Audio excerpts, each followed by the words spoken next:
Mrs. Smith here. Hey, I've been thinking a lot about this time of year. We're getting close to the time to plant in the gardens. And one of the things that we want to plant are squash. And I'd like you to look at some of the pictures I have here of some of the squash we harvested last year from our gardens. Do you see that yellow bumpy squash? Remember when we compared the two and decided which seeds we wanted to save? Which one we wanted to save the seeds from? Well, here's another cool squash. This is an ancient squash that Miss Julie and McKaylee are holding. They miss you.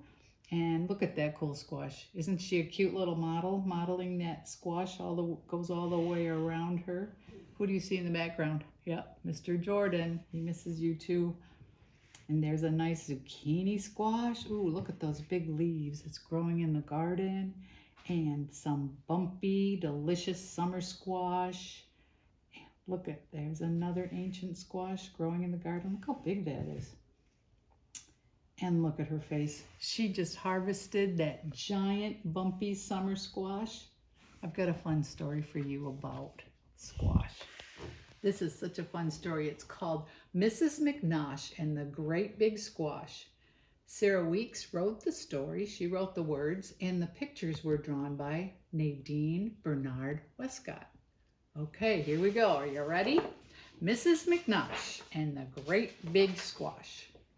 The first day of spring, Miss Nellie McNosh went out to her garden and planted a squash.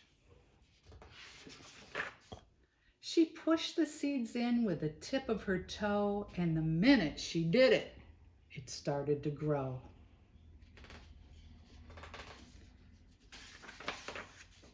At first it was round and as big as a head.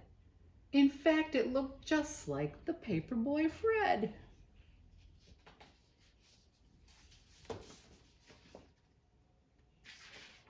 Then it turned yellow and bumpy and fat and rolled from the garden and flattened the cat.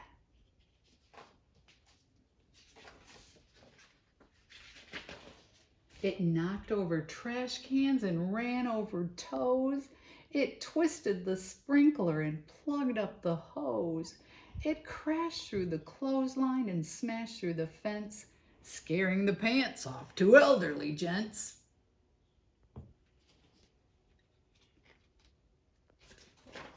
Poor Nellie was worried. She said, "Oh my gosh, there's got to be some way to slow down this squash."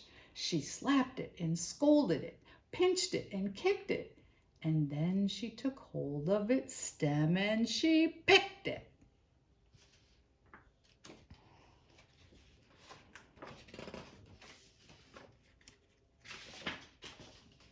Now what do I do? Wondered Mrs. McNosh. I've got to find something to do with this squash. There isn't a place in this world that will fit. It's as big as a house. Wait, said Nellie. That's it.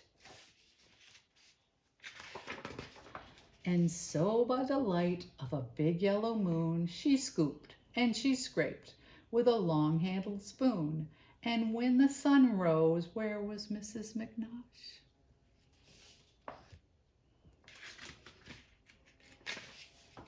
Curled up, sound asleep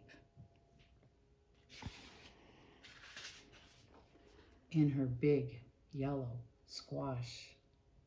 I'd love to see some pictures that you drew of a big squash in you, and maybe what you would do if one of the squash we have in our gardens grows to be as big as Mrs. McNosh's squash.